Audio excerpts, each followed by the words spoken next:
All right, now we're on to the question set for immigration before 1920. Number one, during the 1800s, the movement of large numbers of immigrants from many different countries into large American cities resulted in rapid growth of what? You have a lot of people moving in from other countries. How does it affect everything? Is it effective public health programs? No, there were so many people moving in. That was kind of the last thing that happened. B, ethnic neighborhoods. This would be neighborhoods comprised primarily of specific ethnic groups. Now, this is a possibility, so let's hold on to B. C, public parks and recreation areas. In the early 1800s or during the 1800s, this really wasn't that big of a concern, so it's not going to be C. D, plentiful, affordable public housing. No, it was really, really cramped. It's ultimately going to be the ethnic neighborhoods. When immigrants from a specific area moved in, oftentimes they tried to move into the same area so they could be near people like them. So that created the whole ethnic neighborhood. All right, number two. A large percentage of immigrants who came to the United States during the late 19th and early 20th centuries settled in large cities because, again, we're going to go back to what we've said before. One of the driving factors in determining where people in this country live is their ability to find work. Okay, so the big thing was these growing industries. These factories were usually located in big cities, so that's going to be C. Number three, which of these groups most favored immigration to the United States between 1880 and 1910? These unskilled workers, rural farmers, urban nativists, or factory owners. Okay, well, who would want people to move in? That's what the question's asking. Okay, unskilled workers don't want people to move in because it's more competition. Let's get rid of them. Rural farmers honestly could care less because they're not using immigrant labor anyway. Urban nativists, these are people that believe that if you weren't born here, stay out. So they definitely don't like immigration. Factory owners, on the other hand, welcomed the supply of very, very affordable labor. So it'd be D. All right, number four. The chart shows you here the population growth in New Orleans. Okay, in 1810 there was only 12,000 people there, but by 1860 there were 169,000 people. Okay, which factor most likely caused the population of New Orleans to change, as shown in the table? All right, so let's look here at our answer choices. A. Efforts by the leaders of New Orleans to attract settlers by offering them free land and jobs. That really didn't happen, so we can remove A. B. Peace treaties signed with American Indians that made New Orleans safe, made it a safe place to live. No, it wasn't because of peace treaties. C. The invention of the steamboat and a worldwide increase in the demand for crops grown in Louisiana. Let's hold on to that one. That makes sense. D. The construction of railroads and the rise of Louisiana as the South's most industrialized state. Um, Possibly, but even it wasn't the most industrialized state. Alabama actually had um, more factories. The answer is going to be C. The steamboat, New Orleans' proximity to the Mississippi River and to the Gulf of Mexico made it a very, very affordable place, or a very um, logical place to be able to move agricultural goods. Specifically, we're talking about New Orleans, we're talking about um, rice, we're talking about sugarcane, and we're talking about cotton. All right, a person's choice to migrate is often described in terms of push factors or pull factors. Okay, remember, a push factor drives you out of your home, a pull factor pulls you to another area. Okay, which of the following was a pull factor for Irish immigrants coming to the United States between 1780 and 1850? Again, we've seen this time and time again on these test questions. It's going to be job opportunities. People, the pull factor, what brought people specifically to big cities in the United States were jobs. All right, number six. Which of these statements describes an obstacle to the assimilation of immigrant groups in the United States in the late 1800s? Okay, so something that made it harder for them. All right, let's see here. Anti Semitism caused Jewish immigrants to settle in mostly rural areas. There was anti Semitism, but they didn't settle in rural areas. Remember, anti Semitism is anti Jew. All right. B. Chinese immigrants working for lower wages caused resentment. That happened. I mean, they came in, they were willing to take jobs at half the price everybody else was, so other people lost their job. So that caused people to be angry. Let's hold on to B then. C. The war made the United States citizens view German immigrants as enemy combatants. Yes, that happened, but that happened in the 1920s, and it happened again in the 1940s, after World War I and after World War II. It did not happen in the 1800s. Um, Little anecdote about this: a family friend who was actually one of my baseball coaches and my band director in high school. Um, I always knew him. His name was Mr. Tall, Tau, Tall. It didn't dawn on me. His family name was Toss Vigersheim.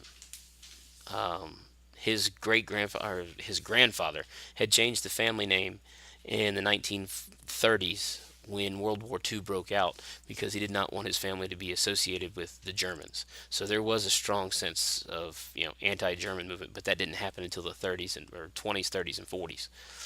All right, D. McCarthyism caused United States citizens to be suspicious of Soviet immigrants. Yes, this happened, but this didn't happen until the 1940s and 50s. Okay, so the answer on this one's going to be B. Number 7. What effect did anti immigration sentiment have on domestic policy in the early 20th century? Okay, so in other words, if you had a lot of people that were against immigration, how did that affect our policies? A. The government placed quotas on immigration, in other words, limiting immigration from certain areas. That happened, so we'll hold on to A. B. The government restricted job opportunities for immigrants. No, they didn't. They stayed out of that. So it's B can't be right. C. The government required immigrants to attend public schools. No, they didn't. So we can get rid of that one. D. The government insisted on more immigration for economic growth. No, the government didn't do that either. So the answer is going to be A. They literally limited, they didn't want us to become basically another Ireland or us to become another Italy. So they only would let in a certain percentage of people from each country so we could still maintain our American identity. That was the concept behind it. All right, the graph illustrates immigrant settlement patterns between 1870 and 1910. And if you notice here, the dark line there is representing the North, whereas the I guess the dark gray line is the South, and the light gray line is the West. Notice most of the jobs are, I'm sorry, I got ahead of myself here. Most people are moving to the North. Now, why would they do this? Again, people went north and they went to big cities for what? For jobs. And that would be B. Number 9. This summary describes immigration trends between 1870 and 1916. More than 25 million people migrated to the United States between 1870 and 1916. Immigration, along with natural increase, caused the U.S. population to grow dramatically, rising from about 40 million to about 100 million during this time period. Why was the population boom at the turn of the 20th century important to American industrialization? Okay, so why would it be important to businesses? A, it resulted in increased use of natural resources. Well, that's important to them, but they'll find the resources somewhere. So let's eliminate A. B, it provided a larger labor force and consumer market. That's true. That might be right. Let's hold on to it. C, it increased jobs in the fields of marketing and advertisement. No, nobody cared about that at the time, so we can remove that. It really didn't do that.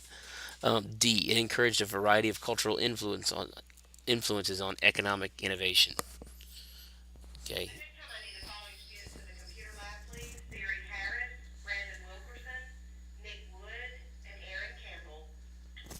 All right, now we have B. Let's go back to this one. It provided a larger labor force. Yes, it did. We had more people to work. And at the same time, because there were more people, there was more demand for products. So businesses were helped out in two ways. They were able to get a larger workforce, but they were also able to sell more products. All right, number 10. How did economic opportunities encourage the Chinese and Irish to immigrate to the West Coast? Again, people move for jobs. So which one of these things would have created job opportunities in the West Coast? Um, the massive cattle drives, like cowhands. The Irish and the Chinese didn't do this, so we can remove A. The Transcontinental Railroad needed builders. That happened. That was true. That's probably the right answer. Let's hold on to it. C. Oil companies in Texas required drillers. Mm, not to this extent. I mean, they did need people to work in the oil fields, but it wasn't as many as other occupations. All right, D. Corporate farms employ temporary farmhands. No, that's not it either. It's going to be the Transcontinental Railroad. Okay, they hired a lot of Irish and a lot of Chinese. All right, number 11. How did political bosses in major industrial cities affect the lives of immigrants to the United States in the late 1800s? All right, the political bosses, these were local politicians that wanted to protect their jobs and they wanted to run their cities.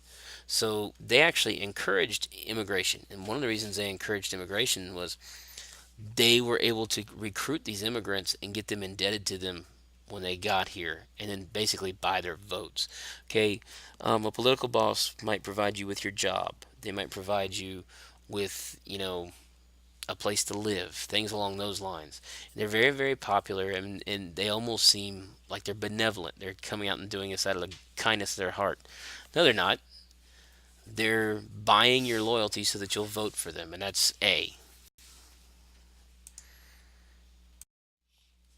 All right, number 22, or sorry, number 12. The Great Potato Famine of the 1840s led to an increased immigration to the United States from which country? This one's pretty simple. It's Ireland. Um, Potato crops failed in Ireland. There was no food, so a lot of people left. Number 13. In the late 19th and early 20th centuries, many immigrants who came to the United States did not speak English as their native language. One way this resulted in the exchange of cultural practices was that what? Okay, A. Most people were able to speak several languages fluently.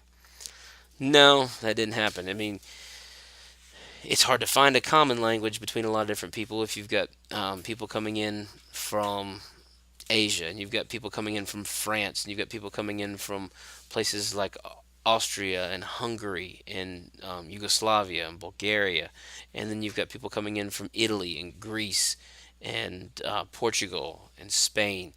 It's a lot of different languages and a lot of different dialects, and it's most people were struggling to try to learn English. So the idea that a lot of people became fluent in several different languages just doesn't make sense. All right, B. People from other countries tended to remain culturally isolated. This did happen, but the question asks you about an exchange of cultural practices.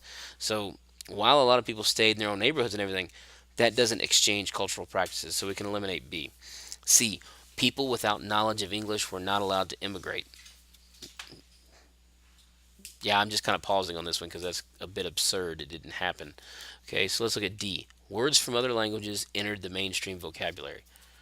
Um, this is what happened. I mean, people start to learn uh, words and phrases in other languages, and it just becomes common. Um, I grew up in a particular area that there was a lot of Spanish that was spoken. If I go back to my old neighborhood today, half the signs are in Spanish. Um, Growing up, I did not speak Spanish. I didn't learn Spanish until I was in my late teens, early 20s. And but I could communicate with a lot of people just on the fact that I could pick up words and phrases, or they could understand what I was telling them because they knew a few words here and there. Okay, so it kind of becomes a mixed vocabulary. Number 14. Consider the following changes that occurred in the U.S. in the late 19th century: improvements in agricultural production, increases in immigration from Europe, advances in networks of railroads and streetcar lines. Okay, what do these things lead to? All right. Um, A. Rapid growth in urban areas. Let's hold on to that one. B. Acquisition of overseas territory. No, that's not going to be it. I mean, we did acquire overseas territories during this time period, but it really had nothing to do with that. C. Elimination of large suburbs around many cities. No, this is when the suburbs actually start to spring up. D. Movement of people from the urban to the rural areas. Yeah, let's think about this. The Industrial Revolution is going on, so people are going to move away from the city to the country. No, that didn't happen. That's not how it works. It's actually going to be A, the rapid growth of urban areas. All right, so let's look at some of these reasons. Improvements in agricultural production. Basically, as tractors were invented, it took a lot less people to work on farms. I mean, you go to huge farms today that are thousands of acres, and they only have 5 or 6 employees because that's all it takes to run the equipment. um, versus 200 years ago, it might take a couple thousand employees. So that caused people to move to the cities. Immigration from Europe, they came to the cities because that's where the jobs were, and also advancements in networks of railroad and streetcar lines. In other words, they created transportation systems to move people around the cities. Okay, all these things are A. They lead to rapid growth of urban areas. Remember, urban means city. Number 15. These statements describe the experiences of one group of immigrants to the United States. All right, they entered through the ports on the West Coast. That right there should be enough to tell you, okay? They entered through the ports on the West Coast. Who entered the ports on the West Coast? Primarily Asians. Okay, so let's hold on to that one. Many workers built railroads for low wages. Okay, the Transcontinental Railroad employed mostly Chinese and some Irish, but the Irish aren't going to enter on the West Coast. Okay, and labor unions usually refuse the membership. Um, and in case you haven't figured out at this point, it was the Chinese. Okay, the Chinese were basically treated as less than human by most people during this time period. So all these things, you add them all up, it's the Chinese. And number 16 is our last question in the set. Which contributed most to the Great Migration of African Americans to the North? Again, this is not hard. Jobs are what cause people to move. Okay, so is it A, decreasing agricultural jobs in the South? No, there were still lots of agricultural jobs in the South, so it's not A. B, improved transportation systems in the North. They improved these transportation systems because people moved there. They didn't improve them so people would move there. C, overcrowded conditions in southern cities. No, that wasn't it. They actually moved to more crowded conditions up in the north. Or D, labor shortages in northern cities. Again, jobs caused people to move. They needed workers in the north. African Americans who were tired of sharecropping in the south were glad to move up north to get a job in a factory.